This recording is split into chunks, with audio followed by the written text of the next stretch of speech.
వి gold trusted gold buyers తాకట్టులో ఉన్న బంగారాన్ని విడిపించి ఈ రోజు ఉన్న మార్కెట్ ధరకే కొనబడును.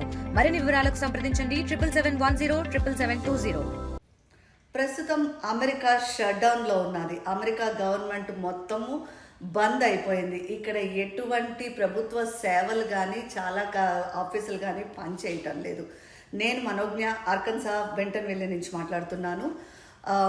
ట్రంప్ హయాంలోని ఇలా షట్ డౌన్ అవ్వడం ఇది మూడోసారి. ట్రంప్ మొదటిసారి అధ్యక్షుడు అయినప్పుడు కూడా ఈ పరిస్థితి వచ్చింది. ఇప్పుడు రెండోసారి అధ్యక్షుడు అయినప్పుడు కూడా ఇదే పరిస్థితి వచ్చింది. ట్రంప్ హయాంలోనే 3 సార్లు గవర్నమెంట్ షట్ అయింది. మొత్తం అమెరికా చరిత్రలోనే 15 సార్లు షట్ డౌన్ అయితే అందులో 3 సార్లు ట్రంప్ హయాంలోనే అయ్యింది.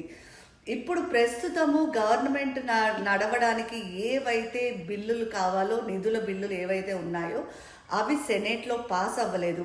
రిపబ్లికన్లు, డెమోక్రాట్లు ఒక నిర్ణయానికి రాలేకపోయారు, ఒక అంగీకారానికి రాలేకపోయారు. దానివల్లన మొత్తం గవర్నమెంట్ షట్ డౌన్ అయింది. దానివల్ల ఇక్కడ చాలా ఆఫీసులు పనిచేయట్లేదు. ఫెడరల్ ఆఫీసులు అన్నీ మొత్తం మూతపడిపోయాయి.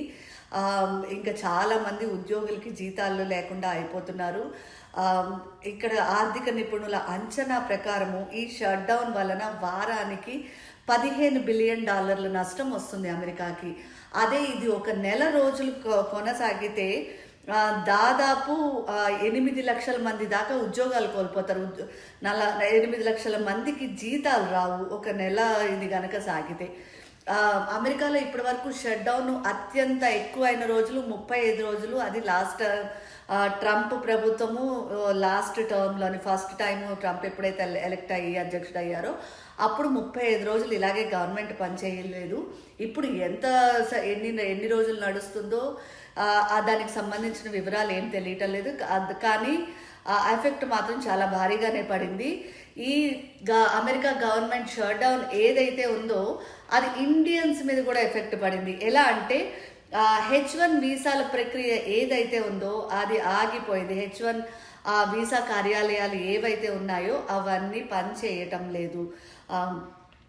ఇప్పుడు H1 అప్లై చేసిన తర్వాత అది ప్రాసెస్కి చాలా లెవెల్స్ ఉంటాయి. డిపార్ట్మెంట్ ఆఫ్ హోమ్ ల్యాండ్ దగ్గర తీసుకోవాల్సి ఉంటుంది, అలాగే డిపార్ట్మెంట్ ఆఫ్ లేబర్ దగ్గర సర్టిఫికేట్ తీసుకోవాల్సి ఉంటుంది, ఇవన్నీ చేయాల్సి ఉంటుంది. అయితే మిగతా వాటన్నిటికీ వీసాకి ఏదైతే ఫీజులు కట్టి అది మనం డబ్బులు పే చేస్తామో దాంతో నడిచిపోతాయి, అక్కడి వరకు వెళ్ళిపోతుంది. కానీ లేబర్ సర్టిఫికేట్ ఒకటి తీసుకోవాలి. H1 వీసా ఎవరికైతే ఇవ్వాలో వాళ్ళకి ఒక లేబర్ సర్టిఫికేట్ తీసుకోవాలి. అది కేవలం డిపార్ట్మెంట్ ఆఫ్ లేబర్ మాత్రమే ఇస్తుంది. ఆ డిపార్ట్మెంట్ ఆఫ్ లేబర్ ప్రభుత్వ ఆధీనంలో పనిచేస్తుంది. ప్రభుత్వము దానికి నిధులు ఇస్తుంది.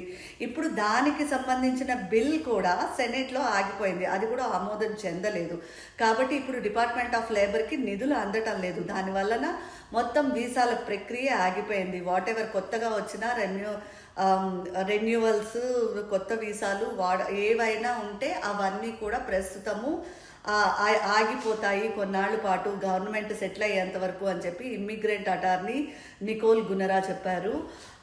ఆవిడే కన్ఫర్మ్ చేశారు దీని గురించి, వీసాల ప్రక్రియ ఆగిపోతోంది అని చెప్పి. అయితే అమెరికాలో ఉన్న భారత దౌత్య కార్యాలయాలు ఏవైతే ఉన్నాయో మాకు వీలైనంత వరకు మేము పనులు పూర్తి చేస్తాము, ఆ తర్వాత సంగతి డిపార్ట్మెంట్ ఆఫ్ లేబర్ గవర్నమెంట్ మీద ఆధారపడి ఉంటుంది అని చెప్తున్నారు. సో ఈ గవర్నమెంట్ షట్ డౌన్ ఏదైతే ఉన్నదో అది ఇండియన్స్ మీద కూడా భారీగా ఎఫెక్ట్ చూపించనుంది. తెలుగులో న్యూస్ కి ఫాస్టెస్ట్ యాప్ ఇప్పుడు టోటల్లీ న్యూ అవతార్లో జస్ట్ 5 సెకండ్స్ లో కంప్లీట్ న్యూస్. సోషల్ మీడియాలో ట్రెండ్స్ కి one stop solution. Live TV app voice search option తో ఇప్పుడే డౌన్లోడ్ చేయండి లేదా అప్డేట్ అయిపోండి. యాప్ లింక్ డిస్క్రిప్షన్ లో ఉంది.